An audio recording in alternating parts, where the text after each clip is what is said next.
abasuje mwese. Amazina yanjye ni Uwineza Diane, mwene Karinda Antoine na Mushongana Primitive. Navukiye kuri Kicukiro, mvukira mu muryango w'abana 6. Jenoside yabaye mfite imyaka 9.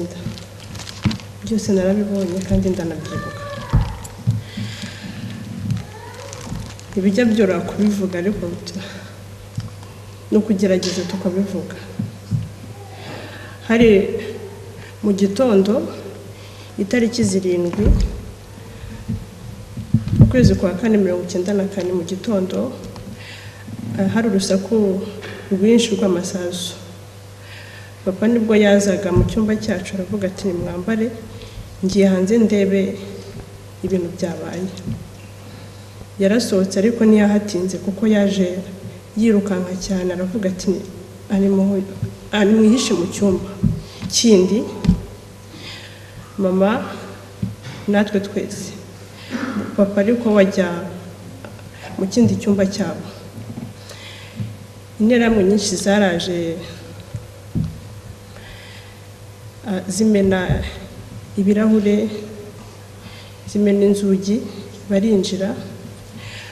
Kubera urusaku rwinshi bari bafite, abana bararize babona hano turi. Badukuye muri icyo cyumba twari turimo, batuzana muri salo, bakubita mama bavuga ati umugabo wari hehe. Mama aravuga ati simbizi. Bazengurutse ibyumba byose bamushakisha, bamubona mu cyumba cyabo, yari yihishe munsi y'igitanda. Baramukuruye bamwicaza imbere yacu ahantu twari turi muri salo, bamuhurijeho imihoro bose.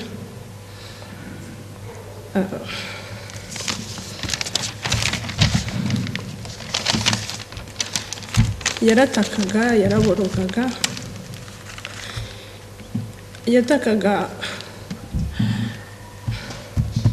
yatagaga hamagara mama mu izina. Nibwo bwa mbere nari numvisha hamagara mama mu izina.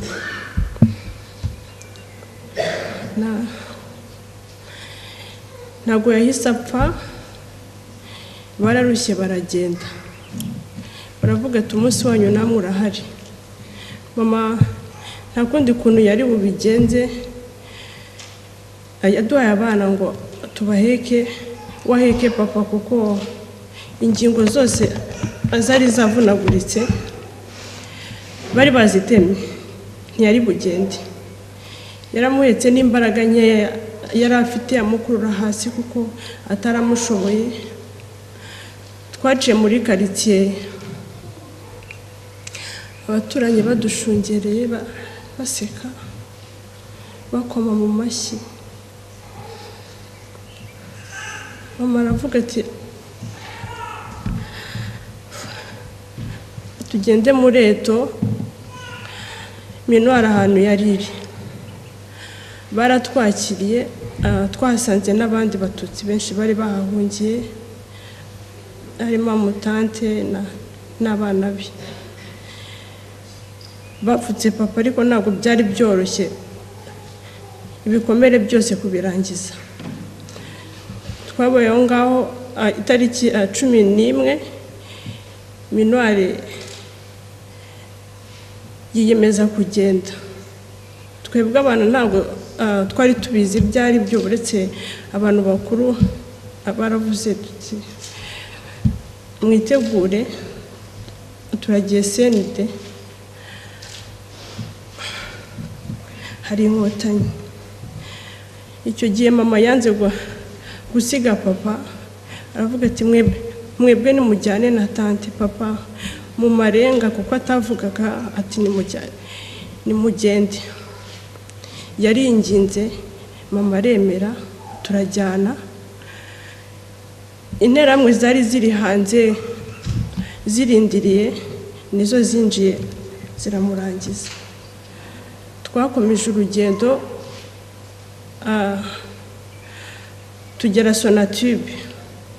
Bari bahaduteze baratwicaza mu bice bitatu.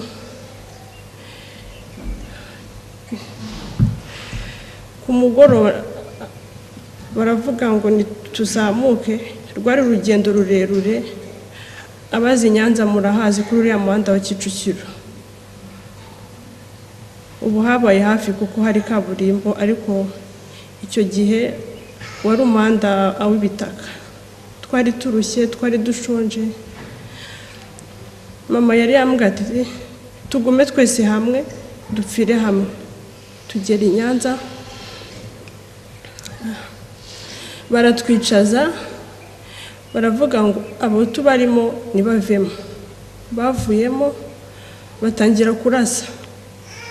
Uwagize Imana n'uwishwe n'iryo sazo. Nayo masasi ariko ntiyatinze. Batangiye gutema, baratema. Mama baramwica, abavandimwe banjye bose. Wanyuma niwe bantayeho, ndagwangwa mu mirambo muri ayo maraso, bakanagaho n'abandi bose. Nicyo cyanyishije, buretse ko natangiye kubura umwuka, mvumbukamo nirukanka, ndiruka. Bari batangatanze ahantu hose. Nasimbutse ahantu ngwa mu mwobo utari muremure. Navuyemo mu ijoro.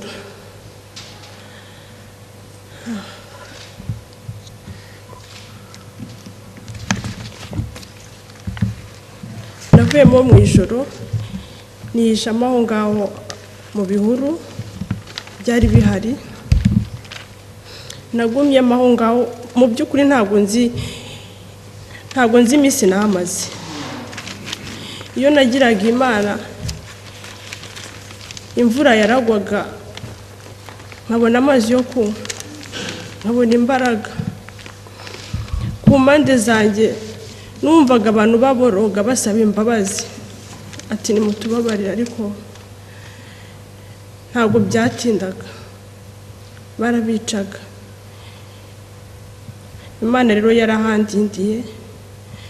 Mu gitondo kimwe ku ruhande rwanjye numva umuntu yari yambonye, we aza nsanga ni mubyara wanjye. Mubonye numvishije nduhutse, numvishije ubanza byose mbibonye. Ntangira kumubwira ko nshonje, ndamubwira ni ndashaka mama. Arambwira ati oya, yapfuye. Ndahaguruka, ndamubwira nti ndagiye rwose kureba mama ahantu ari. Muri icyo gihuru twari turimo, munsi yacu hari umuhanda. Interahamwe zari zihari, sinari nabibonye. Zimbonye ziravuga ngo wa mwana urashaka icyaho. Ndababwira nti nabuze mama. Niko kuza kudusanga aho ngaho, barambaza ati uramushakira iki? Ndababwira nti ndashonje. Baciye urutoki rw'uwo mubyara wanjye, barambwira ngo ndurye.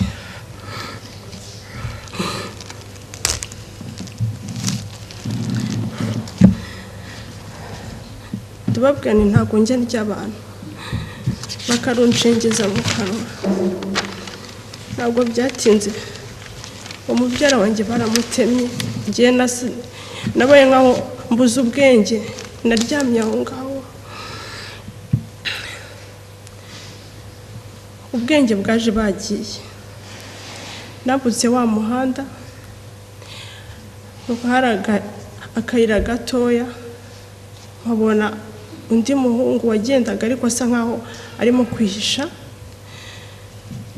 Nsanga n'uwo muri karitsiye, turajyanana, nuzuye ahantu hose amaraso.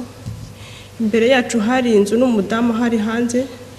Ndamwinginga waduhaye amazi yo kunywa, aranga, aravuga ati ahubwo nimugende, barahangaha hafi.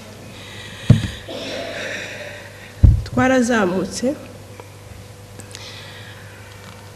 nuko twihisha mu bigori byari biri aho ngaho, turaharara.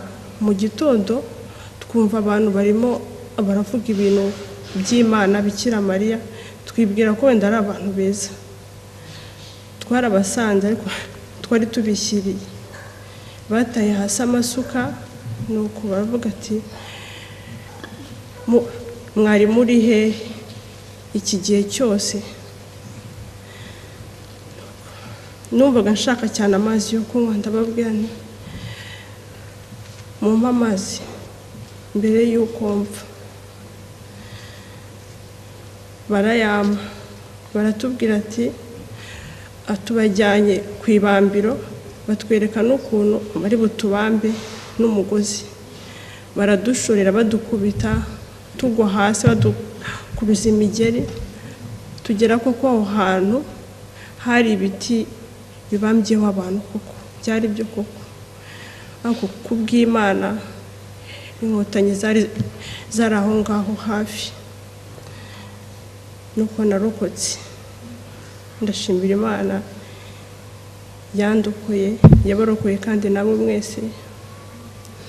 Jenoside rero irangira ntabwo ibyari byoroshye kwakira ko ndi njyenyine, ntabwo numvaga ko ndi bubyuke ngahura nabo, nabyukaga nzi ko ndi buhure na mama,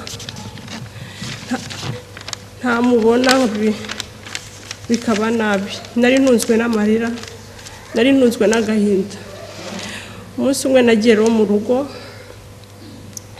nsanga n'itongo, mpagararamo hagati, ndeba hirya ndeba hino, aho twakiniraga mbura umuntu. Uwo munsi niho nemeye ko bagiye koko. Uwo munsi niho nabyemeye ko ndi njyenyine, ariko nanone niwo munsi nafatiye ingamba yo kubaho, niyemeje kubaho. Navuze ko ngiye kubaho kuko Imana yemeye ko ndiho, nkabaho kandi nkabaho neza. Ntabwo bitworohera twebwe abaresikape, twebwe twese, ariko birashoboka. Tubasha kwiga, tubasha gukora, tukabyara, tugaheka, ntabwo byoroha. Tukabura abaduhemba, tukabara abadusura kwa muganga, ariko tubibamo kandi neza. Ndabashimira mwese, mbifurije kubaho mu munezero, mu rukundo, mu mahoro. Murakoze. Sinkwibutsa kwibuka, uhora wibuka ku mwana gato ukamwibuka, cyangwa se ukabibuka